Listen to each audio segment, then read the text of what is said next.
Welcome to another episode of the Back to School Shootings podcast. My name is David Reedman. I'm the creator of the K through 12 school shooting database. And at the end of each week, when I've gone through the different news alerts and updated the database, I often look back and think, like, what a crazy week. I can't believe all these different things happened on campus because there are shootings every single week, usually almost every day on a school campus somewhere in the country. But this last week is really extraordinary because it has three different examples of different types of pre-planned, very deliberate attacks. At a university in Utah last week, there was a sniper attack from a rooftop. That's something that we've seen about a dozen times at K through 12 schools over the last couple decades. There was also a surprise attack by a student inside the cafeteria of his school in suburban Denver. So a very high-performing high school, exactly the type of affluent mountain community where you'd say violence like this would never happen in this place. But a kid pulled a gun out and started firing at his classmates. And as they ran, he kept reloading. He reloaded 5 different times, chasing students from corner to corner of the campus before police arrived. And then what really didn't get any attention this week is an assistant principal at a middle school in the suburbs of Illinois. She stands in front of the school at the front door in the morning and the afternoon when students are coming and leaving to either greet them or tell them goodbye. And so she was standing outside at dismissal this week. Her husband came to the campus with a rifle and fired 30 shots, and he killed her and killed a bystander and then killed himself. And this happened at dismissal of the middle school. So I think every time we see these incidents, I think, what would I do? How would I deal with that situation? So the guest this week is an author of a book about exactly this, how to survive mass shootings. Simon Osmo, welcome to the show. David, as a long-time listener of your show, an honor and a privilege to be here and excited to just share some encouragement for people about what I can do in the moment to persevere adversity. So thank you for having me on. So Simon, you have a bit of a funny accent, which I don't think that's how people in Minnesota normally talk. What exactly is a Brit doing in the States, studying security and writing books about surviving mass shootings? Yeah, so great question. So a little bit about my history. So I joined law enforcement when I was 19 in the United Kingdom, so very young. I became a detective, I believe, by the time I was 22, disappeared into organized crime and sort of terrorism investigations. And then met my American wife, believe it or not, in Australia in the mid 2000s. And then in 2011, I emigrated here to Minnesota with my American wife to be head of counterterrorism at Mall of America. So my time in British law enforcement was predominantly as a detective in covert investigations, so wiretap, surveillance, covert entries, tackling England's organised criminals. And then I sort of added physical security being at Mall of America. And it was really at Mall of America where I got into security consulting and writing. But I was actually talking at a sports conference in Disney, David. I think it used to be called NSC4. I think it's now NSC5. But it was for all the leaders of Major League Baseball, the NHL, NFL. And actually, the police department reached out and said, we know you're the security experts. We have a church here in Minnesota we think needs your help. Can you help them? And I said, what many people still say to this day, why does a church need my help? And I went there one day and realized there was a real need for safety and security in houses of worship. And that really catapulted me to realize that for open door public venues, there's a lot more that could be done. And so that's how I sort of ended up here in the US. A lot to take in there, David. Mall of America, I think there's a thought in society that Amazon and online shopping killed malls. I know malls were a very important part of my childhood growing up. And then when I've been in Minnesota, Mall of America is absolutely enormous. Can you kind of explain, like, what was the allure of going to work at Mall of America, and what should somebody who's never visited that and thinks shopping malls aren't relevant anymore kind of know about that type of facility? Yeah, so Mall of America in Minneapolis, Minnesota is, I think, 7.2 million square feet to give context. I mean, as David mentioned, I mean, it is incredible the size of it. Has a theme So park your inside.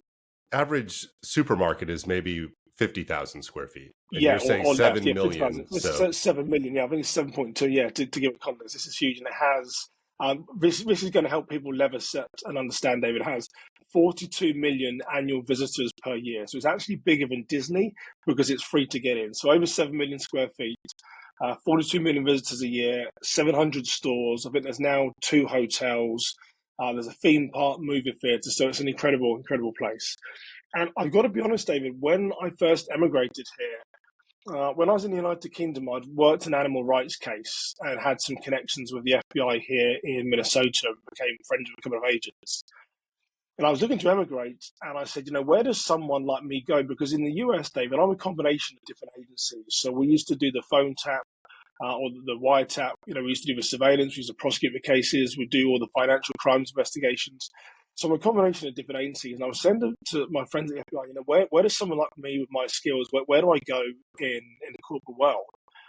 And they said, well, there's an opening at Mall of America. They're looking for someone like you. It might be a good fit. And being very honest, David, my initial impression was a supermall. I'd seen the Paul Black film, Mall Cops, and I was like, is this really a place to go? And I was invited in to tour the facility by the security director at the time. And I was just impressed, David, with how the security program was put together there. It was built on layers of security or circles of security. So if people aren't too familiar, that means that you look at one specific problem and then you apply different safety measures, different layers of security around it. And the mall had everything from bike officers to bomb explosive canines to an undercover unit was what I oversaw. They had an intelligence analyst, they had uniformed officers, they had law enforcement, they had a traffic division. So, it was just an incredible place to really get my start in America. And yeah, I was just really impressed by how we're doing. And, touch some wood, my good friends still there. I think the fact that so few incidents have happened at Mall of America really demonstrates how strong those layers of security are, and I think the importance of layers of security. yeah, because a mall of that size where you've got hotels and retail and the theme park and theaters and so on, and it's essentially a mini city. And Yes. the mini city is something that's applicable to lots of places that have their own special purpose police department, because that's what your college campus is, a mini city.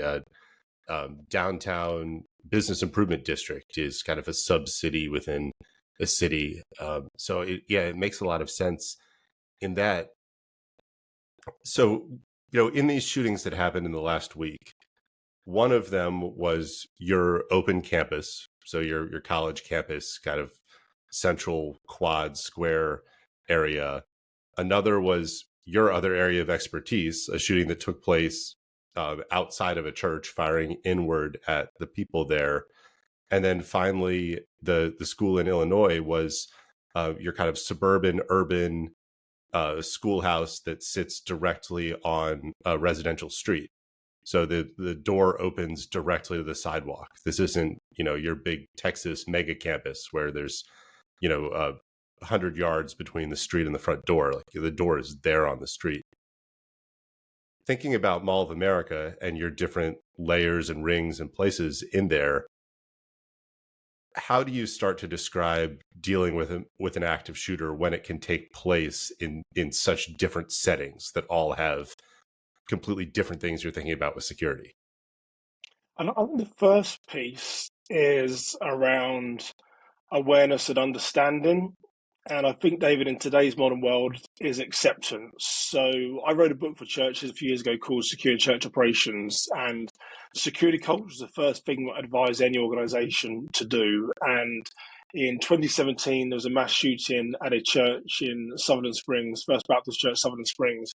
26 people lost their lives, 26 people injured. I've become friends with a former pastor there. And he would say, David, that he was in denial. He never believed it could happen. And here's the crazy thing about that story. The night before, he wasn't at the church. He was in Oklahoma getting a certification for the church.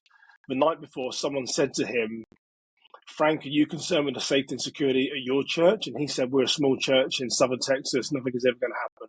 Less than 11 hours after that conversation, an armed gunman walks into his church, kills 26 people. One of those was his own 14-year-old daughter. So a tragic event. So I think when you look at these different environments, David, I think part of it is that culture, awareness, and acceptance that these things are possible. I'm working with a large college campus right now.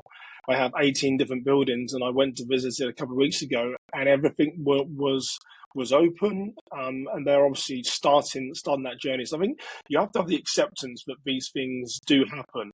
And then I think it comes down to the programming and details. As we sort of started to allude towards, layers of security, circles of security is, these are sort of multidisciplinary. These are sort of, there's various different ways to look at mass shootings and active shooters. And I don't think there's any one single answer, but I think you've got to build a program which is based on training. Training gives you hope in the moment. Hope is often what leads people to persevere. I think it's close to 10% of a lot of these mass shootings are ended by someone who's unarmed, who's just said, not today, I'm going to step in. And then you need sort of culture training, then you need sort of risk management, good programming, good policies, good process, ways to identify those that could be on the pathway to violence. And then you've got to think about, well, what is that response? When seconds count in today's modern world, the police are minutes away. When seconds count, the police are minutes away. So what is your response going to look like in those first few minutes? I think if you can build a strong security culture, if you can build the processes and planning, and then you can build your response, I think that is the great starting point to say what can we actually do in the physical security world to try and either sort of prevent, delay, or sort of defend against some of these public shootings that we're seeing. And that really ties into your book, which the book is very accessible. It's only 100 pages or so. It's written for men, David. I wrote it for men so I can read it quickly. Yes, it has lots of bold headings with lists of actionable things to do. Each set of recommendations then has a couple different case studies that highlight the points in there. Why did you decide to first write this book, and then how did you come up with kind of the format and content that was going to go into this? Yeah.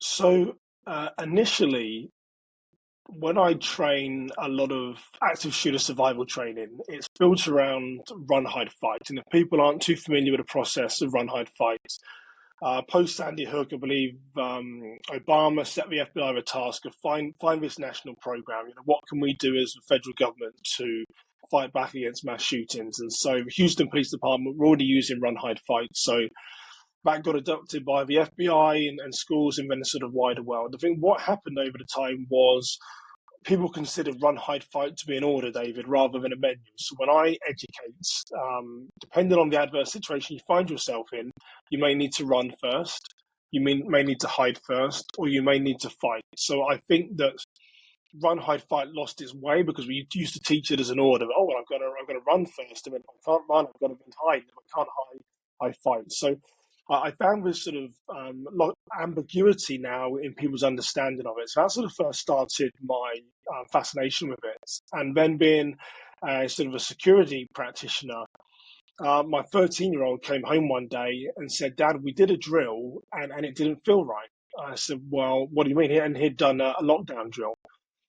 And he said, well, we did the drill, the teacher locked the door, and then he went to his keyboard and he's like typing away, doing his work, and he said we all then just sat in the corner on our phones. And I said, so the teacher just used the time to do what? Education or mark papers? He said, yeah, he just sat at his desk and was just typing away, and we were just all sat in the corner. And obviously, David, you know as well, many listeners might know, that isn't the right attitude, that isn't the right culture. So it caused me to research and actually arranged a meeting with the school superintendent. And I said, if what my son told me is true, this goes against the last decade of trying to keep our schools safe. But they apologized, said it was going to change. But it started me on this journey, David, to say, how do we better inform people about what to do? And me as a security practitioner, I wanted to make sure my son was aware of the things to do. And then I met a woman called Meredith Elizaday, whose son Nicholas was killed in a school shooting, Roxborough High School in Philadelphia in 2022. Can you pause about that? Because I think Yes, absolutely. that's a shooting that I reported quite a bit about. I don't think anybody really knows outside of you and as the community in the Philadelphia area. Yeah. So Roxbury in 2022. What happened there? Yeah, so and I'll tell you from the perspective of Meredith, and I know David, on your podcast, you do great reporting on these high school football games shootings. So Nick was there. Actually, his mother was there. There was multiple assailants that during that high school game that started shooting. Nick tragically was 14 years old. He was one that was hit and killed. His mother Meredith was actually there. Her only son was killed, and then she held him in her arms as he passed away. And I got to hear about that. I think the assailants, at the time of recording this podcast, I think the trial for the assailants, I think, is next month. And I spoke to Meredith, and she echoed, David, similar to what my son had said. She said, I don't want to blame the teachers. I think I talk about this in the book, perhaps. She says, I don't want to blame the teachers, but she said everyone was running around and no one really knew what to do. And she said that was one thing that she noticed in a moment, that no one knew what to do. And when Meredith was telling me the story, how Nick had been killed in this high school football game shooting, Meredith was crying, I was crying. This was around 8 weeks after it had happened. She was crying, I was crying. And I hadn't really sort of gone into this world too much, David, in like sort of mass shootings. I'm a physical security sort of SME, you might say, an expert witness, but that really propelled me to say, we have to do better. We have to do more. I couldn't even put myself in a position as to how Meredith would be losing her only son to school gun violence when he was going there to support the high school team. No one expected that to happen. So it was a combination of those events, really, David, realizing that run, hide, fight perhaps lost its place in education. My son saying that his school teacher wasn't taking it seriously. And then having that interaction with Meredith, where her son died, and reporting that the teachers didn't really know what to do, I said, I've got to just create a very basic template that people can follow. So as David mentions, it's right, there's a lot of bold text, there's a lot of short bullet points, and the book is really designed for, I can't remember what I said to you in the book, David, when I sent you the signed copy, but normally what I say to people when I send them a signed copy of the book is that I pray to God that you never need this book, but if you ever do, I hope it gives you the tips and tools to stay safe. So the book is designed to be able to be read in 90 minutes or less, and just do a great job in leading with preparedness, not with fear. It's very easy around mass shooters, active shooter, to lead with fear, but the book leads with preparedness first and then fear second. So yeah, that's how it all came together. Yeah, and I mean, it's interesting that your impetus there is the shooting at the high school football game, because that gets so little attention, even though it's a constant issue. I mean, just this past week, there were 3 people shot at 2 different high school football games on Friday. And one of them was just a person sitting in the stands, and they don't know who fired the shot, but it struck a person sitting in the stands. And then 2 teens were shot during a fight that escalated at another game.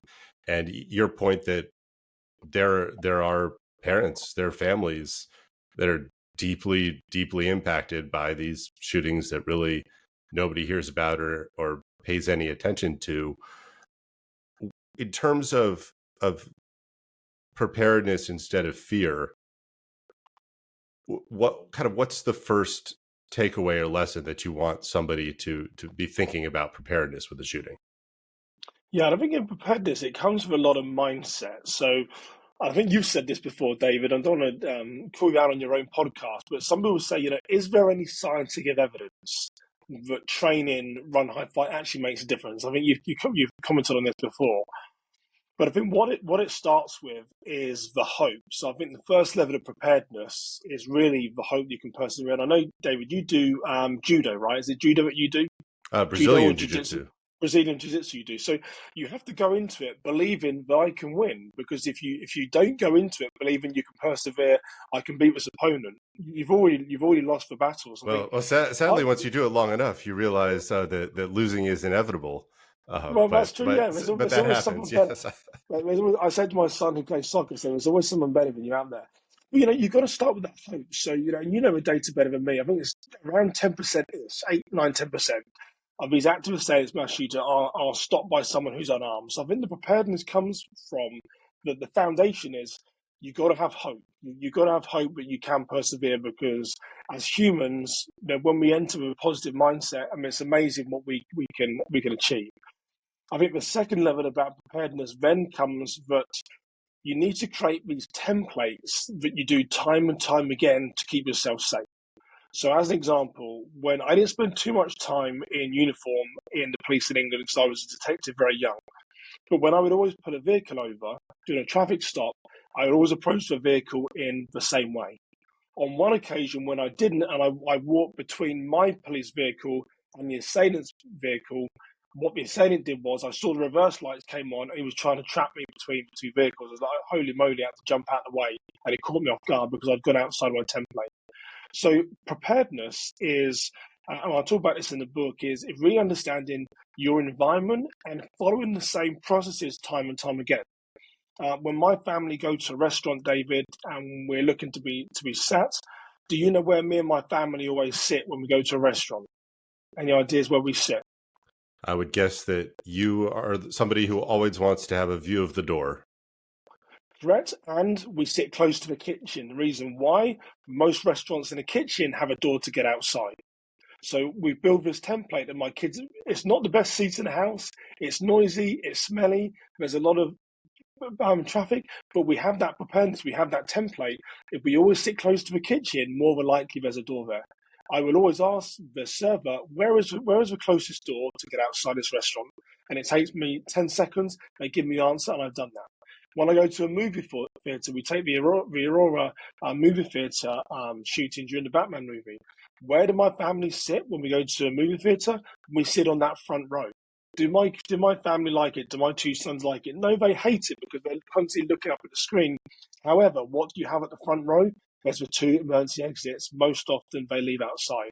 So I think the preparedness is it's not with that fear, but it's thinking about where am I going and then doing these consistent things time and time again. I'm hoping to try and train my two sons. If you do these things, that's your level of preparedness, and you'll do it without even realizing. Tragically, at Mall of America, I think it was 2019. There's 3 floors to the Mall of America. I forget how high up it probably is. It could be 60 feet. A young child was walking with their family. Someone with mental illness picked up this kid, threw him over, went down three levels, landed on a concrete floor. Amazing act of a higher power. This kid survived. So when we go to the Mall of America with my family, I say, do not walk close to the edge, walk alongside the building. Do they like it? No. But again, it's building that template, but they'll do it so often now, they'll do it without even realizing. So the preparedness comes from just looking at what's been happening and just creating these templates, and the consistency is what's going to help you to build that preparedness. And that's when you don't have to work in fear. You just start doing these things without even realizing their sort of safety. Does that sort of make sense, David? It does. I mean, it reminds me that my coworkers used to make fun of me when I worked in Washington, D.C., and we worked around federal buildings, and the subway runs under the city. And there are these metal grates, which are the ventilation shafts from the subway tunnels, and they're in the middle of the sidewalk. And I would never walk directly over one of the sideway grates, because if it's that day when the rusty frame gives out, I don't want to be the one falling 60 feet. So taking, two steps to the left and waiting for traffic to pass so that you can walk around rather than over, I think is that mentality of constant risk management, of saying something that takes a couple seconds is worth avoiding a foreseeable yet unlikely catastrophe. And that was very much, the roots of before I started the school shooting database, uh, one of the very first articles that I ever published online when Medium was a popular platform was the morning after the Las Vegas Harvest Festival shooting. I was working at Department of Homeland Security then.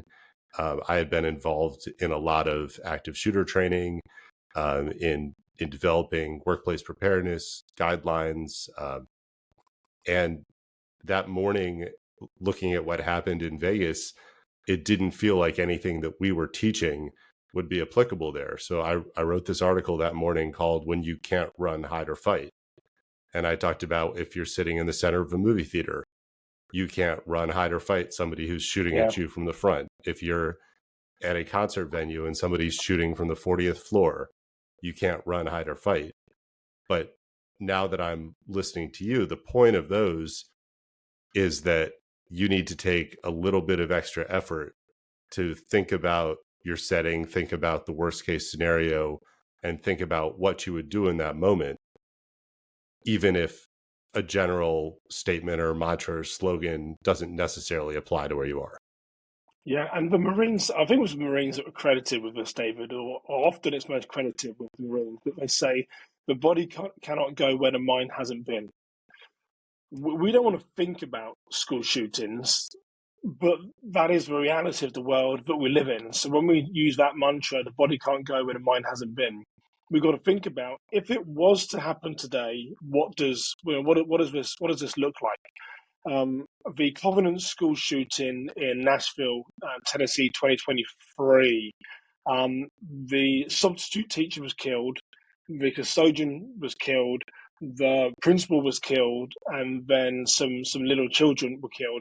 They were all killed in a transition area because the fire alarm was going off and they could hear glass being shattered, and pretty much the substitute teacher was trying to evacuate the building. The principal and the custodian, they went towards the danger, not knowing what it is. Well, if they'd studied other mass shooters and how these operate, often they do set the fire alarms, and often there is smoke and discoordination. So we don't want to accept this, David, but these mass shooters and activists, they're studying, they're going online and they're studying, and they're doing research. So at the same time they're doing that, we can also study and say, knowing what they know, what can we then do to counteract it? And again, we don't want to cast fear amongst people in community, but it's just taking that 1 or 2 seconds to just read that article, or if someone's listening to your podcast for the first time, I'd advise it, go back to David's episodes, listen to them, because you'll start to understand, you'll see the similarities as to all these incidents unfold, and then you can say, well, what could I do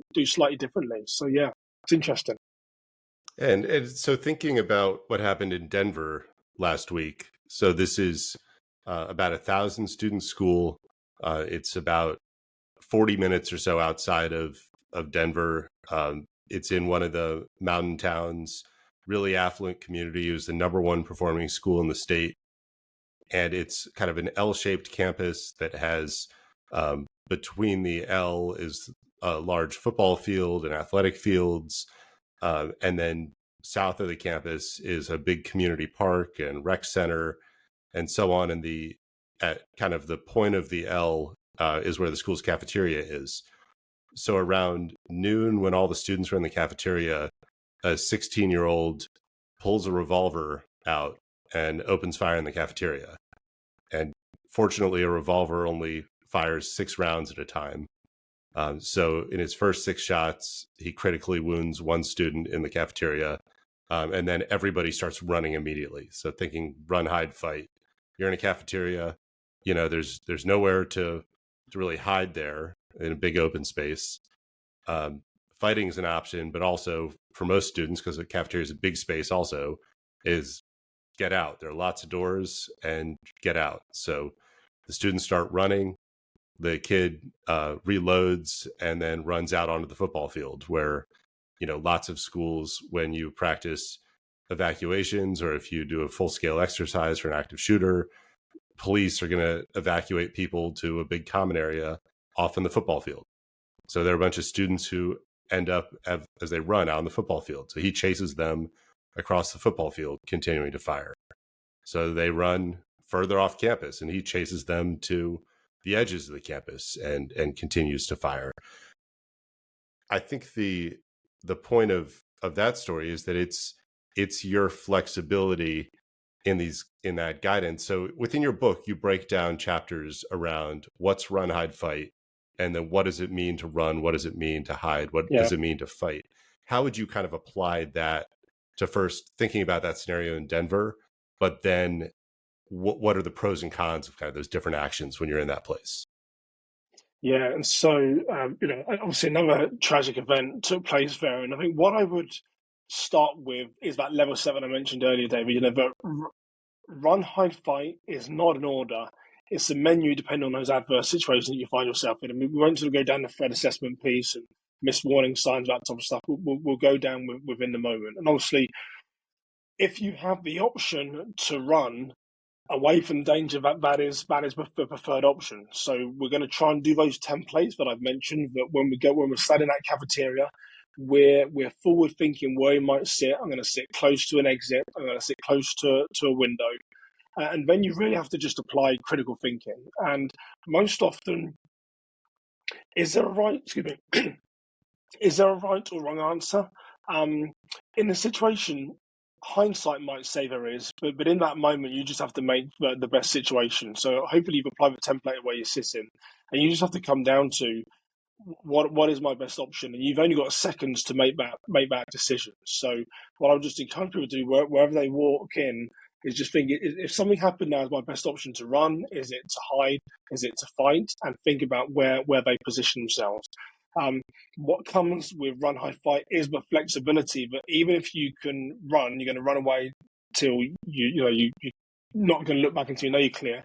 But even if you're going to hide, you're going to prepare your defense plan. So if I'm in the cafeteria and there's a room where I can hide, I'm going to lock the door, barricade the door, and at the same time I'm thinking, if that door opens, what am I then going to do? So I think the only advice I can really give David is very challenging, but you've got to keep those options fluid and never consider them to be an order and never consider them to be final.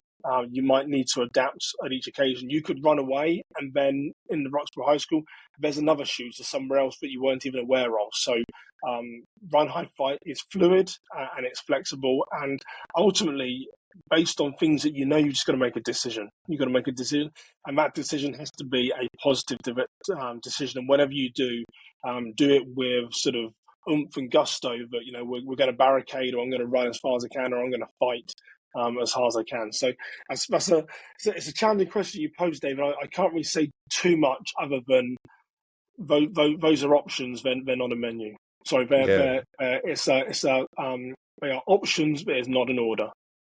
And I think one caveat to add on the hiding, because I think this gets left out of a lot of the training and discussions around it, is to also not trap yourself in a place that you can't get out of, because something that is part of almost every school shooting plot is either some type of bomb, Molotov cocktail, flammable liquid, propane tank, chemical gas release. That's almost always part of the plot. It's rarely actually used during a shooting. And if you end up in a space like a closet or an upper floor classroom that has, say, ballistic or glazed windows that you can't break, if you barricade that door and then there's either fire or a chemical release, you've now trapped yourself in a place that you can't get out of. So we always need to think about, you want to have space between yourself and the shooter. If you can do that by running, that's your best choice. If there's nowhere to run, then if you can put things and spaces and doors and desks and things between yourself and the shooter, you're in a much better situation. But you've got to remember, you don't want to be trapped in a space either. You also make some important points in the book about the differences between walls and when you're safe behind a wall and when you're not. Can you elaborate on that? Yeah, and as you were talking, and my brain was thinking, we need to do like cover versus concealment. So, concealment, right, is what you most often see in the police dramas. There's a police chase, the door opens, the cop's behind the door shooting towards a bad guy, and the bad guy is shooting towards the police officer. That makes great TV, but does it keep that police officer safe? Because that's concealment, right? So that door doesn't stop bullets. So cover would be going behind maybe a brick wall, which is 6 feet, 6 feet in like an old school, or The some church maybe in lots of many like the yeah, church at Annunciation School. I mean, a yeah. So hundred it's bullets were getting fired. Most of them didn't go through those heavy block the walls of the walls. church. Yeah. So when you're thinking about this, concealment is the simplest way is concealment is the 1990s or 1980s police drama when the bad guy is shooting behind his car, the bad guy shooting at him, and nothing happens. Well, that isn't protecting that police officer. So when you think of concealment, thinking that 80s police officer behind the door, the cover, as David mentioned, is getting behind thick concrete walls, getting behind multiple layers, things that are going to keep you safe. And as you're hiding, you're also thinking about this as well. It doesn't happen very often, David, does it? But the last few shootings, I think in the Presbyterian school in Tennessee, the Covenant, that person was shooting through some of the walls. I think they also let off like a lot of rounds.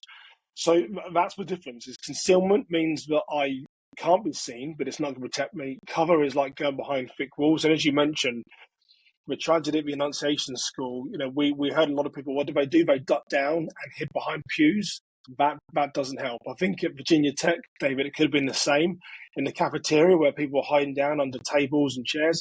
That's concealment. That's not cover. So you've got to get behind a locked door, preferably thick walls, which is actually going to protect you against a bullet or a round coming in. And if you can't do that, that's when it's about multiples and it's fluid. You're then going to say, well, this is my hiding spot for now, but maybe this isn't my final hiding spot. I might need to try and find something else. What does that look like? Take that deep breath and figure out, do I stay here or do I move somewhere else? So concealment is the police officer behind his car door isn't very good. And then cover is the thick walls. Yeah, it's really important. I'm glad that you remind me of that. It's super important. Yeah, and that's something that people can do and look around too. If you're a teacher in a classroom, if you're a parent at back to school night, if it's your own office, is realizing what is drywall and what is a block wall. And there are two differences. There's hollow block, which are called cinder blocks, and you see them at the hardware store, and that is the shape of concrete, but it's hollow in the middle. And if you fire a 223 round, which is your standard semi-auto rifle, it goes through with almost no velocity loss. So like the walls between classrooms, if they're hollow block, then a bullet is going to go right through that. So you don't have any sort of protection. So you would need to ask and even look at the structural design to know whether something is a heavy masonry solid concrete wall versus a hollow block versus drywall. But that can work to your advantage as well. This is a story I haven't told before on the podcast, but I worked at a government office where one of the employees of that office made direct threats of violence against some of the other people in the office, to the point of he talked about bringing a bomb to the workplace. He talked about the guns that he had. He had a knife that he carried around, and during meetings, he'd flip his knife open and point it at different people at the table, but then laugh and say, "This is a tool, not a weapon." And HR, didn't intervene because they felt that might tip him over the edge. Which unfortunately is kind of a situation that plays out quite a bit. But the point of this story is that I was in a large government building that had been renovated many times, and we had little offices that had paper thin drywall between them. So he was on my same hallway, and my plan was always, if I heard a gunshot, I was going to run as hard as I could into the drywall, which I would go through and I'd end up in the next office suite, and then I would just keep running. So thinking about not being trapped somewhere, knowing what can give you protection or not, and thinking about that ahead of time. If you're in a classroom and you're locked down, or if you're in an office and you're locked down and the shooter is coming closer and closer and you hear gunshots getting closer, you can get out, and you can get out by lots of means. And you can go up through a drop ceiling, you can jump out of a window. Kids did that at CVPA High in St. Louis. They jumped out of a third-story window because that was a better option than being in the same room as somebody with an AR-15 and 600 rounds of ammo.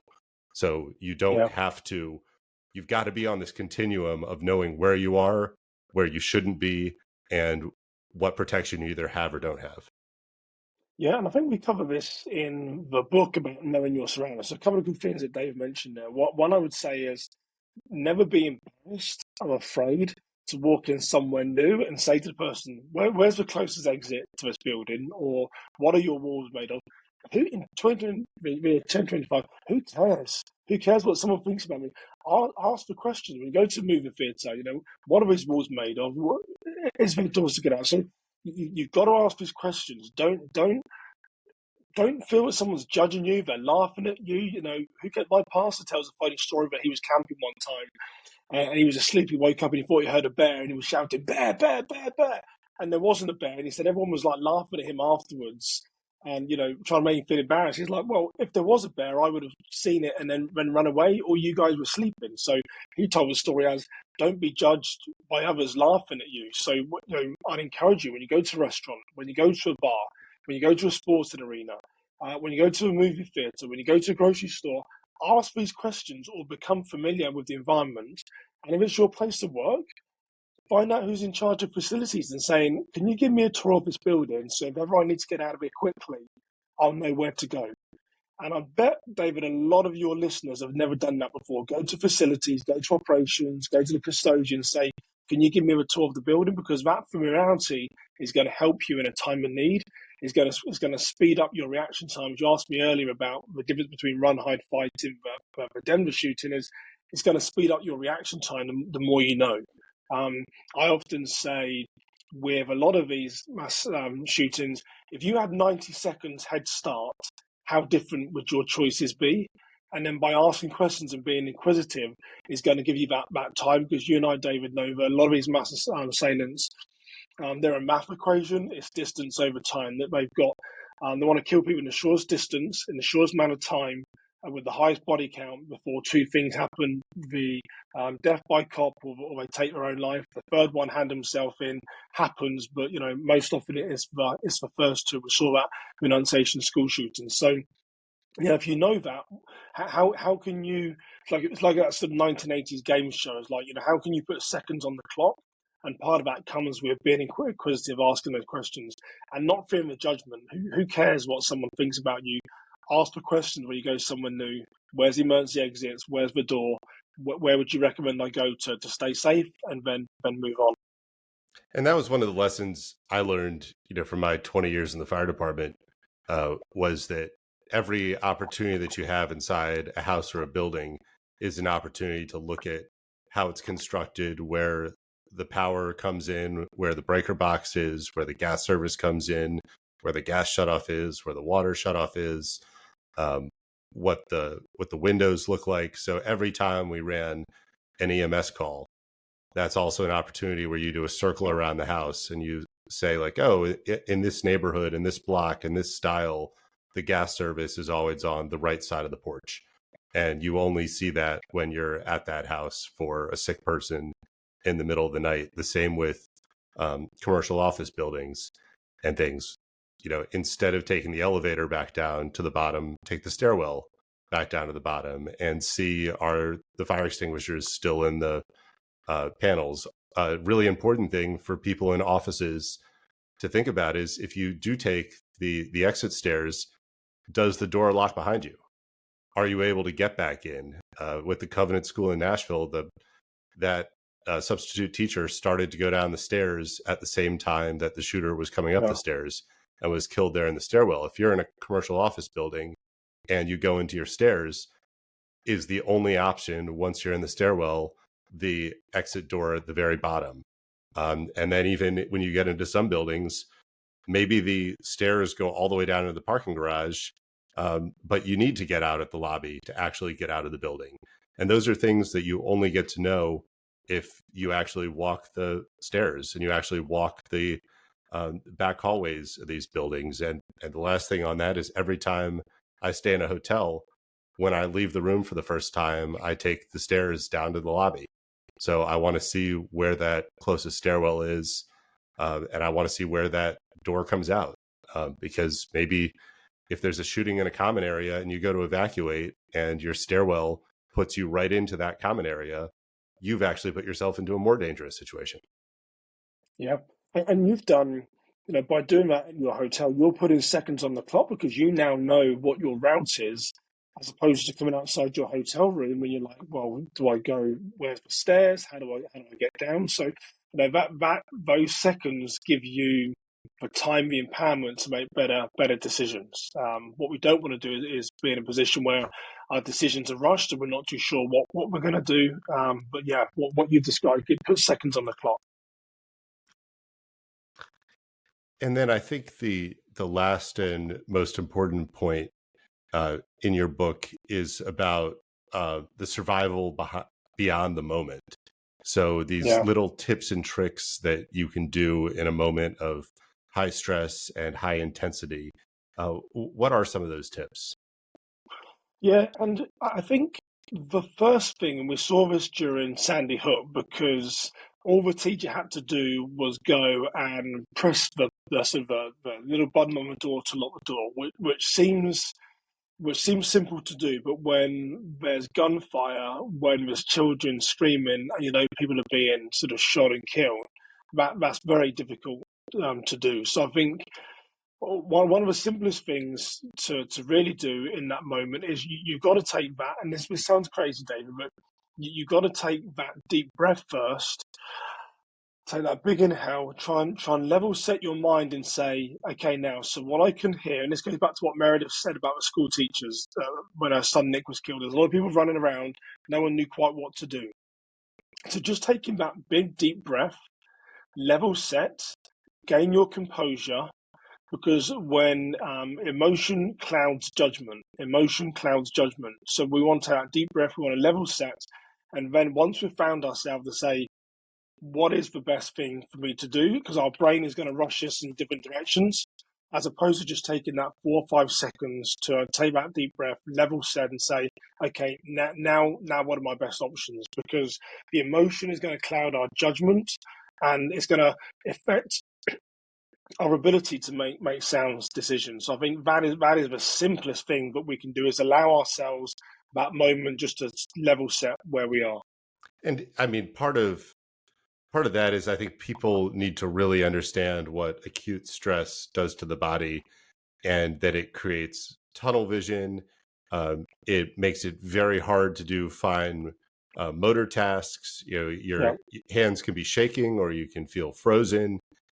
And a lot of the kind of tech-based security is around some really complicated processes. So, this was in Uvalde. The alert that went out to teachers was a text message on their phone that said, log into this app for your emergency alert. Well, in normal situations, it can be pretty difficult to log into an app because do you know the password? Does the Face ID work? Does it time out while you're logging in? Has your password expired? Did you have the right username? That's an app you don't use every day. It can be pretty tough to navigate, much less when you're in a very intense emergency and you might need to punch something into that app. So I think we've got to think about, you need simplicity. You need training for people to know how to do tricks like taking a deep breath or taking a moment or putting their mind in a calm space. Because the thought that when you hear gunshots, a teacher is going to be able to grab a little key card and they're going to know that 4 clicks mean this and 6 clicks mean that and 8 clicks mean this. That is just not realistic under these acute stress circumstances. Yeah, and it's the repetition of multiple steps. So when you do your Brazilian Jiu-Jitsu, and often people smile at this, David, but I always say, do I know the day when I fell in love with my wife? And the answer is no, because it was over a series of consistent days and times that all of a sudden I woke up and said, actually, I love this woman. But I can't tell you the day that I fell in love, because it's about consistency of multiple steps.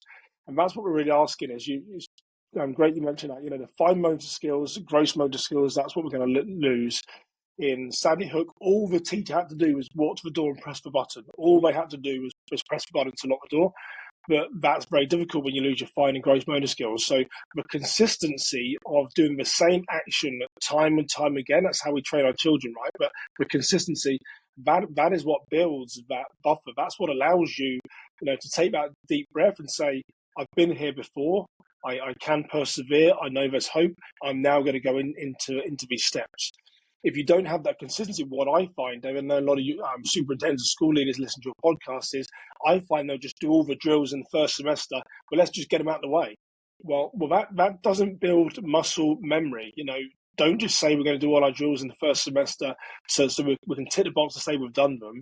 You're trying to build that muscle memory. So you're at that point when you say, I don't know when I fell in love with this person, but I know I'm in love with it. It was those consistent steps.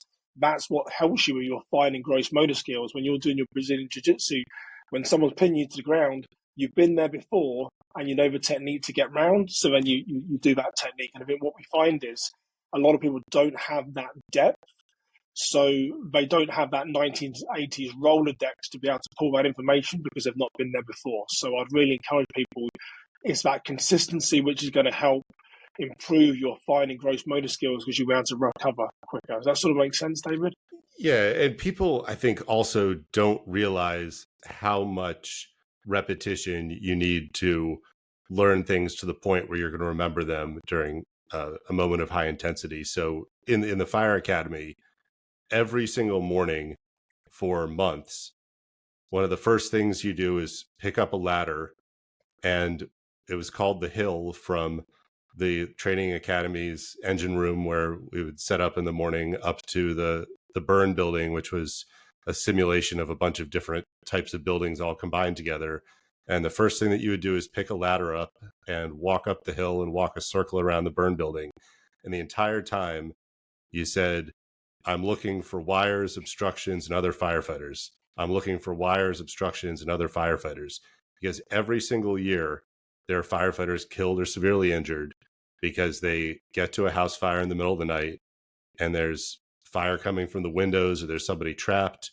And the first thing they want to do is throw a ladder to that window, and they throw a metal ladder right into the wires from the street to the house, and they're electrocuted. Or somebody on the ladder truck grabs the ladder, swings it around, and hits the guy in the engine company who's kneeling down to set up the hose right in the head with the ladder. And that's firefighters who work in high intensity situations all the time end up injuring and killing themselves because you literally need repetition. If something is coming down to a life safety decision, you need repetition of it every single day.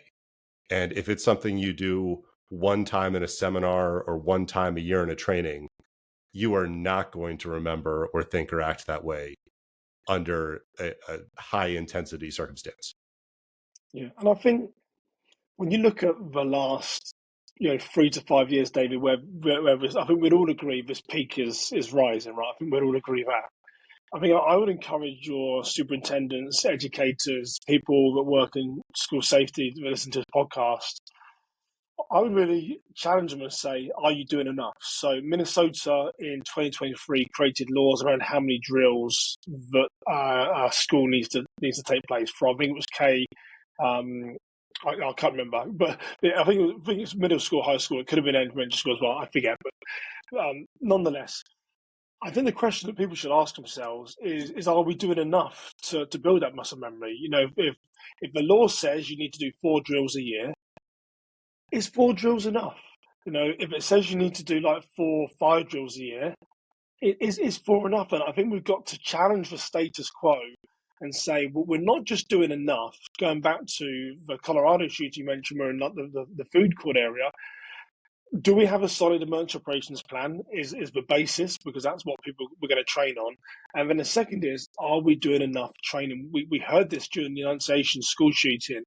The tragedy there was this little kid, Weston, I think he was a 7th grader, where he said, we practiced the drill in the school before, but we'd never done it in the church. I mean, that is disastrous for that community on the legality side, where you've got a 7th grader saying, oh yeah, we practice in the school, but we'd never done it in the church before. Well, you go to the church every morning for morning mass. So I really encourage people to say, what is the number that you feel it will take to build that muscle memory that David describes? And I bet you it's more than 4, 5, 6 times a year. What is it, David? Virginia Tech 97, what it was, 98. Anyone who's like 27 or under has lived in a world where we do drills. Adding 2 to 3 more isn't going to be a shock for most families because they're used to it. So I would encourage all listeners to say, are you doing enough drills to build that muscle memory? And if the answer is no, I think you've got to take the action to try and change that, right? Yeah, and even if it's not formal drills, I think that your point that you've made throughout the discussion today and then on the book is that there are lots of informal things you can do that just take a couple seconds, and then they put you into a mindset of thinking about what would happen. So I think without ever having a drill or having an extra drill, a teacher could say at the start of each class, if there's an emergency, remember these windows go out. And Yeah. then the kids are not just thinking about that in that class, but they're thinking about that in all of their subsequent classes. And most shootings at schools don't happen when kids are in the classroom. They happen at arrival, dismissal, lunch, or when classes are changing. And I don't think there are any schools that have done active shooter drills for the time period between classes or have done drills during lunchtime. So they all make that same mistake that Annunciation had of not having a drill for morning mass. But that can be mitigated by having teachers and parents and encouraging kids even to have conversations with each other about, if something happens in this place, where am I going to go? If something happens here, where am I going to go? And if school officials need to be thinking about that and talking about that with kids too, because in Denver last week, there was almost an unnecessary part of that tragedy where it's predictable students are going to evacuate. That's been happening at every shooting for decades. Lots of kids are just going to run from the campus. Well, one of the kids who was critically injured ended up at the community center, which is off the campus. And it was 19 minutes after the shooting happened before EMS figured out where he was and got treatment to him. So you have somebody with a gunshot wound where that can be fatal within minutes at a predictable place, the community center near the campus, but probably not a place that school officials had ever talked about or planned or held an exercise related to the school. So we have to think bigger. We have to think about more circumstances. And I think you can have lots of informal conversations that get people prepped and prepared for all those possibilities. Yeah, and what I tried to do in the book, in one of the sections, is just take different locations. I think we spoke about, there's different case studies in there that people can follow, but we tried to give advice if you're at the grocery store, if you're out at the movie theatre, if you're at a sporting event, sort of tried to break some of those down and give what some of those steps are, because quite often people say, well, Simon, what should we do? So if you do get a book, one of the chapters tries to break down as many sort of public spaces as possible, but the situation is fluid, and when seconds count, the police are minutes away. In this year, we have to own our own public safety. So you are the first responder. I spoke to a couple of people that know Annunciation School, and I know a couple of Catholic churches here in Minnesota. People said it took the Minneapolis Police Department 3 or 4 minutes to get there. That's still an eternity for an active assailant that we saw. But in those first 3 to 4 minutes, they had to be their own first responder. So I think they need to do everything possible about building the plan, drilling, asking those right questions. Yeah. Well, Simon, in the show notes, I'm going to have a link to the book if anybody's interested in reading it. I think it's worthwhile. I'll also have a link there to your LinkedIn profile. You put a lot of great information out there as well. And then for anybody who's involved in security or attends or is just interested in security and shootings at houses of worship, I know that you have your own podcast, so I'll put a link to that as well. So Simon, thank you so much for coming across the pond to try to help us in America be a little bit safer. And I think that this is some really important information for everybody. So thank you. Thank you, David. It's been an honor and a privilege. And as I said, a long-time listener of the show. So great to have this conversation today. Thank you. Well, sadly, when these attacks continue, this may not be our last conversation. So take care, and we'll speak again.